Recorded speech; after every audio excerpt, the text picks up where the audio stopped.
Hello les amis, j'espère que vous allez bien. Donc aujourd'hui dans cette nouvelle vidéo, je vais vous donner mon objectif ultime.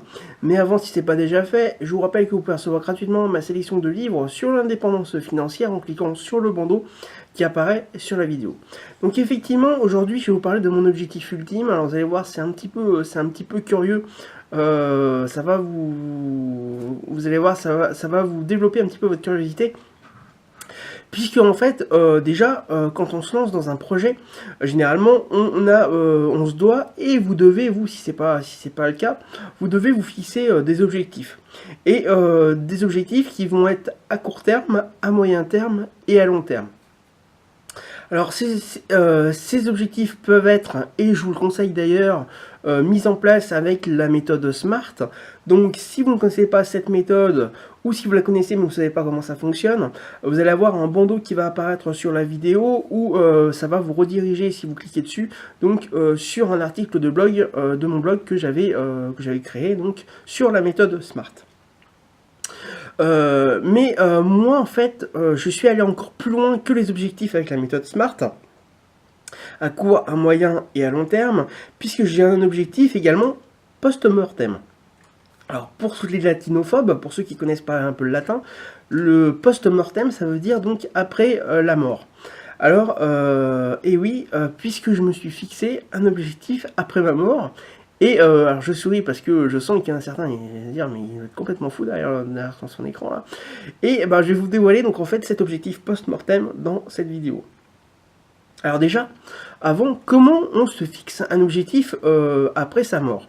Eh bien tout simplement, ça doit être cet objectif-là, un objectif qui doit concerner vos enfants, vos petits-enfants, pardon, ou alors vos neveux par exemple si vous n'avez pas d'enfants. En tout cas, ça doit concerner en fait tout simplement tous vos membres de la famille qui vont rester après votre décès. Cet objectif en fait m'est venu après en fait le décès de mon épouse, donc si vous êtes sûrement au courant, donc il y a quelques mois j'ai perdu mon épouse, et en fait c'est devenu vital pour moi cet objectif, car il permettra à ceux qui resteront après ma mort de contribuer à leur bonheur tout simplement. Alors, quel est l'objectif post-mortem que je me suis fixé? Eh bien, je me suis donné l'objectif de mettre un maximum de générations à l'abri, financièrement, du besoin. Alors, en commençant d'abord par mon fils, puis ses futurs enfants, et ainsi de suite. Alors peut-être que j'arriverai pas à mettre, par exemple, mes petits-enfants à l'abri financièrement, peut-être que je mettrai que mon fils, et c'est lui qui continuera donc à mettre à l'abri les autres générations.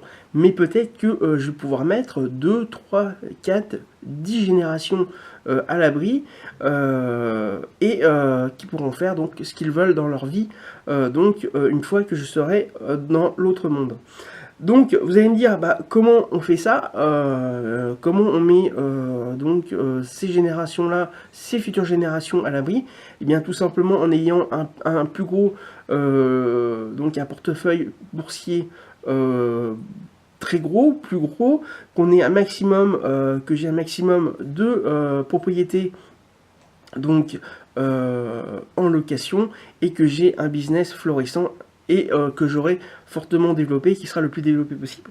Donc voilà un petit peu sur les 3 axes que je vais travailler pour pouvoir obtenir et réussir donc cet objectif ultime, qui est donc de mettre un maximum de générations à l'abri financièrement, donc en ayant le plus gros portefeuille boursier possible, en ayant un maximum de propriétés en location qui leur apportera des loyers, et en ayant un business florissant qui sera le plus développé possible.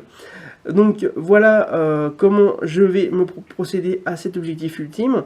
Donc je vous rappelle, si ce n'est pas déjà fait, que vous pouvez recevoir gratuitement ma sélection de livres sur l'indépendance financière en cliquant sur le bandeau qui apparaît sur les vidéos. Je vous rappelle également que vous pouvez vous abonner à la chaîne YouTube pardon, en cliquant sur le bouton s'abonner, afin que vous soyez alerté lorsque les prochaines vidéos seront publiées. Et également, n'hésitez pas donc à me laisser un commentaire pour savoir si vous aviez déjà pensé à un objectif post-mortem. Quel est votre objectif ultime? et bien ce que vous en pensez. Donc ça me fera plaisir de lire vos commentaires. Également, n'hésitez pas donc à liker la vidéo si vous l'avez aimée et pour me remercier de mon travail. Et également, n'hésitez pas à la partager afin qu'un plus grand nombre puisse réfléchir sur ce objectif ultime. Voilà, écoutez, je vous dis à très bientôt pour une prochaine vidéo.